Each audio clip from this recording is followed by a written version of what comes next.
Good afternoon, friends. I'm Stephen DeNoon. You're watching Fact News Network. And listen, there's something that I really want to address. And me and my wife have been talking about this quite a bit. And of course, this article here is not dealing directly with it, but it does go into it as well. This is on World Israel News. Kushner says another Arab country may open relations with Israel. And again, we've had that odd situation where Jared Kushner comes in with the president to make an announcement when it comes to anything dealing with the Middle East. Where is his vice president at when all this is going on? Why is it always Jared Kushner enters into the room? Anyway, there's a lot of fuss going on about the United Arab Emirates. A lot of ministers are out there giving you a bunch of hocus pocus, which is not prophecy.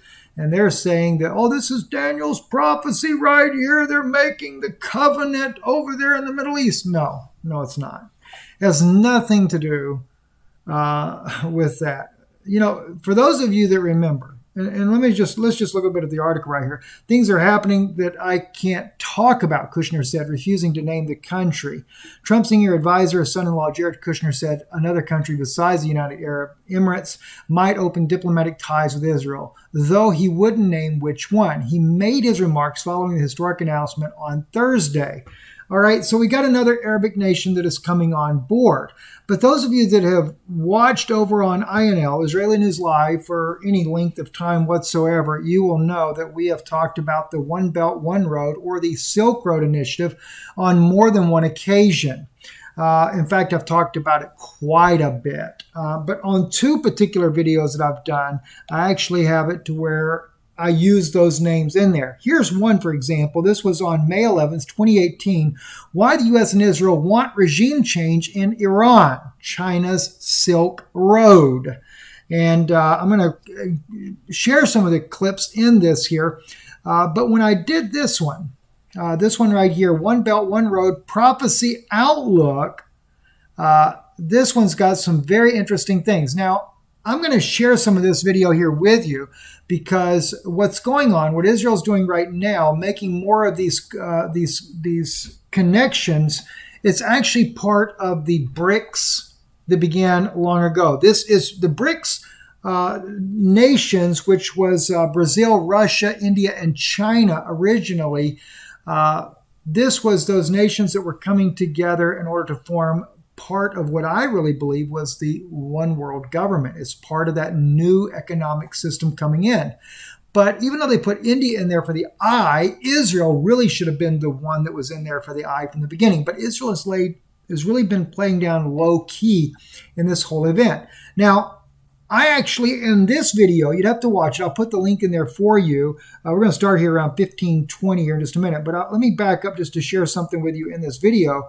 I also go into the book of Revelation here where we read about how that the whole world mourns over the destruction of this great city of Babylon because the world was made rich by her delicacies, etc.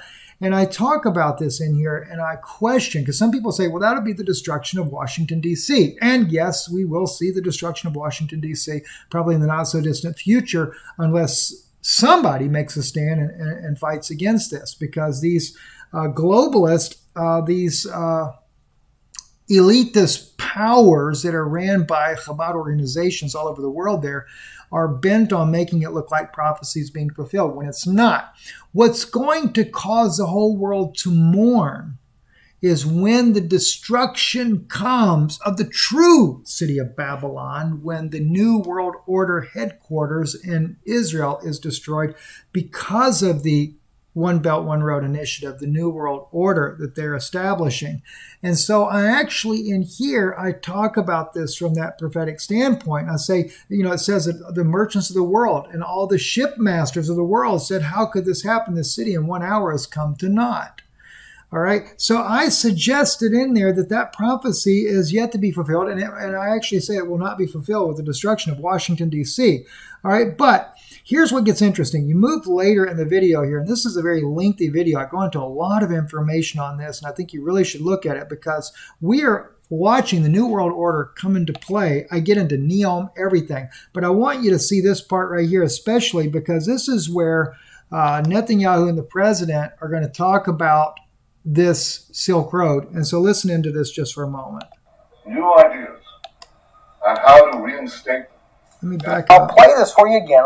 Let's make sure that we can actually, I want to make sure that my volumes are high enough because it does seem a bit weak on the volume there.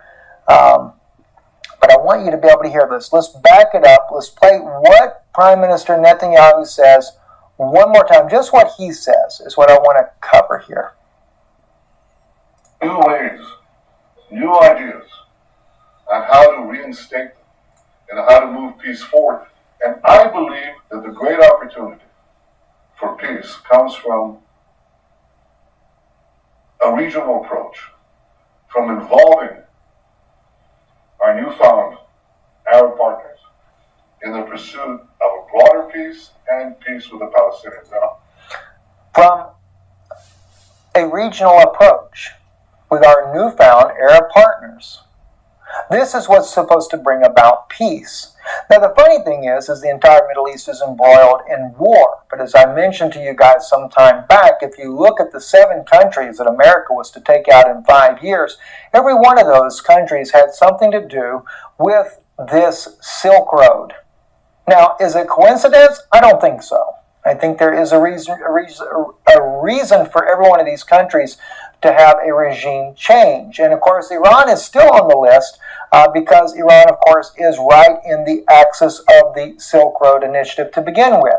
But when Prime Minister Netanyahu spoke about a regional move, there's something that you have to really take seriously into consideration to understand what he's speaking about. Saudi Arabia's tech utopia NEOM will have to reinvent the rules to succeed. All right, this is an article that we speak. That I haven't shared this with you before, but it's just an article about the city of NEOM. And of course, the city of NEOM being a city-state, it will be the 4th city-state on the planet Earth. We have 3 city-states that pretty much have dominated the world economically, and that has been D.C. city-state, London city-state, and of course Vatican city-state that has really held the economics of the world. But NEOM... You got to keep in mind, though, when we talk about control of the economics of the world, that is controlled by the Rothschild, Rockefeller groups in the background. And, of course, the dollar, which they run, the International Monetary Fund, they have globally dominated the world to begin with. But what's also interesting in this is when he talked about these new-founded partners, one of those partners even back then were the United Arab Emirates. It wasn't just Saudi Arabia. And I go into that in one of these other videos. I forget exactly where I go into that at. But this whole situation, as you see going on right now with the United Arab Emirates and, of course, another country coming on board is all a part of this initiative. And of course, even since all of this, since talking about the Silk Road Initiative, things like that, I'm reminded by friends there in Israel who are involved with intelligence community there on this one particular individual, not actual intelligence, but involved in it, has shared with me, don't forget, Steve, everything about Syria is dealing with the incoming pipeline. They had to deal with Syria. They needed to get control of Syria in order to be able to bring that pipeline across. That's part of the One Belt, One Road initiative as well, because Israel is going to be a major key port. That's why we see China was involved with the construction or reconstruction of the Haifa port, while America's military was dictated to on what the rules will be when they bring in an aircraft carrier. There can be no fighter planes on deck. They must all be put below. And America was really getting bent out of shape that China could dictate the rules. Israel kind of played that down a little bit. And then, of course, nobody ever bid against China for the Haifa port reconstruction project. They just got it with no questions asked. And then again, we've seen that finally, because there was so much stir over that, now they made it a bid for the Ashkelon port. And, of course, China had to bid for that one against a few other nations, but all the other nations, of course, lost. Part of that One Road, One Silk initiative. Now, don't forget, the other thing is, in some of these videos that I did on the Silk Road initiative, I always show that how Israel has always been the major player in this, not China. Where do you think the billions of dollars have come from? It was all from Israel. You have to go back and find the videos that I did on this, and I only know of 2 right now, and maybe it's in this one as well. But I show how that the elitist Rothschild, Rockefeller types, I say, not necessarily them, are the financiers of this. And don't forget, the United States back in the 90s, all the big corporations owned by Jewish companies, many of them moved to China. That's one of the reasons why our nation began to collapse economically over time and became more and more indebted to China, because they were all moving to China. So yeah, the One Belt, One Road initiative, yeah, it's going to be in China. Of course, they're going to reestablish that ancient road that was like 200 years before the coming of Christ, and continuing, of course, died out and now being all revised again here in the last day. The Babylonian Empire, once again, being reestablished. Now, let me show you the other video here. And I'll play a little clip in this one right here. I think I've got it in the right place. Let's just take a look and see. I did this one as a live broadcast. And this one was done May 11, 2018. The other one that I first did, I think, was July 15th. So the first one here was actually earlier on. There that have lived in Iran in the past have just was sharing some insights with me about Iran, so I would have a better picture of what's going on in the country. And that's when it just came kind of like an inspiration. I don't want to say it's a leading of God, I don't know, but when, although they didn't mention anything about that, but when it just come to me that this is why Iran is targeted. And not just Iran, as I said last night. They're also were targeting the 7 nations. They wanted to take out Iraq. They wanted to take out Syria. They wanted to take out Lebanon, Sudan, Egypt, Libya, and Iran, finishing off with Iran. But why Iran? That's what didn't make sense, all right? Well, when you begin to look at what the Silk Road that the Chinese are doing, then it might make more sense to you why. Now, it says here, you've probably heard of the Silk Road, the ancient trade route that once ran between China and West during the days of the Roman Empire. To save time, let's move a little bit forward there. I actually go in here and I begin to show the maps. And there's several things that you'll note on here when you're looking at the maps. And these maps have changed, by the way, over time. But of course, leaving out of China, you see, the Middle East is covered. You see the water routes that are covered as well. But another thing that I thought was very interesting in all this, when you begin to look at the routes and the different maps that are used, let's see, I don't know if I used a different map in here or not. But of course, yeah, you see Sudan on your map there. You see, of course, Iran is the main hub. In fact, in another map, and it's not shown on here, but I did do it in another Silk Road Initiative map there. When you're looking at that blue line up there that comes out of China, once it gets over to Iran, there's actually a split in the road. One goes up through Turkey, which will go inside of Europe, and then actually the new map loops back around to Moscow and stops. The other one breaks down, goes through Israel, stops also at the new port that China has built there at Haifa, and then goes down, goes over into northern Africa, Egypt, Libya, and then also breaks off and goes down towards Sudan. Now, a couple of things I find interesting about these things as well, too, is that as they're putting together this whole new global project here, you have to keep in mind some of the intel that I was given in regards to things that will happen in the planetary bodies over this next course of time here we're facing, which I'm going to be going into a little bit more detail on that because I've been talking some more about that with some folks there. I'm going to share some more information later on that. But some of the safe places that I was told that would be on the Earth when we deal with these issues that are going to be happening, asteroids and things that will affect the Earth, was that central China, Syria, and also Central Africa, all these these places will do very well, especially when we're dealing with massive earthquakes and things like that. They will actually hold up very well when all this happens. So that's another reason why I think you see that this new Silk Road Initiative is being put together, because they need a new economic system, a new place, after all the chaos that we go through as time goes on. In America, of course, they're done with America. They just take America down. They could really care less anymore about America. So bottom line, though, is this, friends. When we are looking at the situation that Jared Kushner is working out all these deals going on right now, with these other Arabic nations. This has nothing to do with Daniel's prophecy, nothing to do with that whatsoever.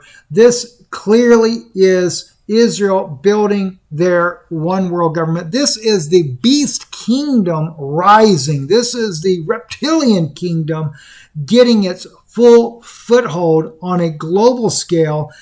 This basically is happening as a result of what? The Christians have given power back over to the beast. So the beast kingdom is once again rising. The serpent is now coming back into power and is going to take over globally. And here's what's interesting as well. If you think about it, think about this as well. We have a lot of ministers that are saying, oh, don't listen to Israeli News Live. They're just lying. They're fear-mongering and everything. We're about to have a great revival, and there's going to be a great economic trend that's coming. Don't worry, friends. Don't worry about that. Everything's going to be just fine. Well, they're saying that because they're actually going to promote the beast kingdom. That's what they're doing, or they are already promoting the beast kingdom. Because, yes, under this new beast kingdom, the beast, his deadly wound is healed, and they rise back up to power. Sure, they're making a great economic future for those that are going to yield themselves over. They're going to take the mark of the beast. They're going to be a part of that beast kingdom system. And yeah, they're going to be the ones that are going to be mourning once it's destroyed by Christ when he comes and takes this all out. And you see more and more things too, little key things that should let you know who's really in control. Like RT puts out this article here, 1,000-year-old manuscript written by ancient Silk Road family found in Afghanistan. Wow. This Jewish family writing in Hebrew, and they just automatically make them a Silk Road family. And they get these ancient documents that's bought by the antiquity or some people there in Israel. I just find it interesting that they're finding documents that relate to the Jewish people involved in all this. Well, they're definitely involved in it now, so I guess they're just trying to, build a case for that. Anyway, and of course, it's no doubt reason why too. Like Jonathan Greenblatt comes out and speaks about Facebook analysis that's explicitly adding blackface and common anti-Semitic conspiracy theories to its hate speech. I know it's a little bit turn here. I just want to kind of cover a couple other things here as we close out in this broadcast here. He's saying, though, Jonathan is saying, oh, that was really nothing what Facebook did. But Facebook now is, if you're out there speaking about conspiracy theories or something like that that kind of puts Israel down, that's going to be banned from Facebook. So they're slowly but surely stepping up the steps there that is making anything that speaks against any of the evils that are being done in Israel, that's not going to be allowed on Facebook. Now, this is something that really kind of made me wonder a little bit. This is on Catholic News Agency. Vatican congregation to send ventilators to Syria and Holy Land. Ventilators. We already know. My wife has done enough on this pandemic that's going on and said to you guys enough about the dangers of these ventilators. If you go on a ventilator, what is it, like 30% chance you're not going to come back off of that again? That's like euthanasia, right? So the Vatican is going to send ventilators to Syria and the Holy Land. Yeah, I just can't help but wonder. They're up to no good. And I always think too, when the Vatican is involved in sending in medical supplies, it seems like other nations that do that as well. They send in medical supplies, but underneath that, somebody else sneaks in some armaments and things like that. That's one of those things that do make you go, right? Yeah, exactly. I don't know what to think about that. CDC says, this over here on Twitter, CDC says recovered COVID-19 patients will have immunity for about 3 months.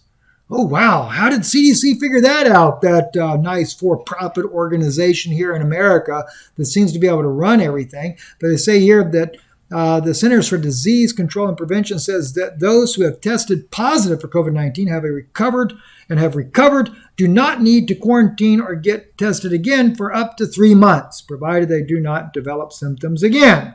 So your antibodies that your body built are only good for 3 months when it comes to COVID. All the other viruses, it's pretty much lifetime. You get a little bit of antibodies after having chicken pox. You don't have to ever have chicken pox again, but not the COVID-19, boy. You're going to get it 3 months from now again. What a, I won't even say it. I'm not going to say it. I'm going to be nice. Going to try to be real nice here tonight. Before I go into that video there, I want to just take you over here. Forced isolation may be the only way to stop reinsurgent of virus. Forced isolation. Isn't that lovely? Flare-ups from Australia to Japan show that the world hasn't learned an early lesson from the coronavirus crisis. To stop the spread, those with mild or symptoms-free of coronavirus infections must be forced to isolate both from their communities and family. So that's what they're going to have all these FEMA camps for. So they can separate you from your loved ones and put everybody into isolation. You're not even going to be allowed to be in your house anymore. It's coming, friends. It is coming. A totalitarian dictatorship. What are they planning on doing? Well, maybe you might get an idea from this video right here. We loaded this, copied this up, mirrored it over here on Yana's channel, Rise Up Children of God. Lorenzo, actually, no, it was actually a friend of mine in the Netherlands, not Lorenzo, but a friend of mine in the Netherlands that sent this to me there. I want to thank my brother there for doing that. But listen to this here. Very, very serious. Let me find the right spot to play this. Oh, maybe it is already the right spot. Okay, here we go. Listen into this. Throughout the country. The same plan of attack as when they were in Timor will be used on the people of New Zealand. They have been instructed to use brute force and or any force necessary. Before I keep playing it, let me just let you know so you know what's going on here, and then we'll close out with this little clip right here. This man here is letting people know that in New Zealand, they're going, as of October 1st, to full martial law, military controlling, forced vaccination testing. Friends, this is coming to a city near you. Keep that in mind. Keep these people in your prayers, would you please? Let's listen in. To make people take the tests. Troops are now training for the next 2 weeks to deal with protests and riots due to few food shortages and loss of jobs. New Zealand is going full martial law very, very soon. I believe, and I'm telling you now, this is an act of treason by the Prime Minister of New Zealand. This is me across the Rubicon, where you get the truth, the whole truth, and nothing but truth, the way I see it. You better start wising up, people, because this is happening. Okay, see you later. Please support me. God bless this guy there. I don't know his actual channel there now. Renze actually sent this to me. So, Brother Renze, if you can send me the link to this directly to where that people can see the original of this, we would like for people to know that original that he actually put out. And also to please support the broadcast we're doing here. Your help is critical and greatly appreciated. We thank you and thank you for your support. You can visit, for those of you that do not know, that you're maybe new to the channel or whatever, IsraeliNewsLive.org is our website. We're not able to upload videos there right now because of the fact that we're suspended from YouTube, and that's how it's linked. We are also, though, going on, besides DLive and a couple others that we're on, we are going on to a very highly secure platform. I'll be sharing that with you in the very near future. And I know the creator of the system, and it's really good for those that are in ministry. So I'll share information about that with you guys later. But if you want to help donate to the ministry, IsraeliNewsLive.org. Our mailing address, DeNoon Institute, 8297 Champions Gate Boulevard, number 442, Champions Gate, Florida, 33896. And also, or you can just click right there and you can donate online by clicking that button there. It takes you right to where you can donate. And you don't have to have a PayPal card. You can donate with credit card or whatever. But we do thank you, and thank you for your support and your love for this ministry. God bless you, and you have a great afternoon.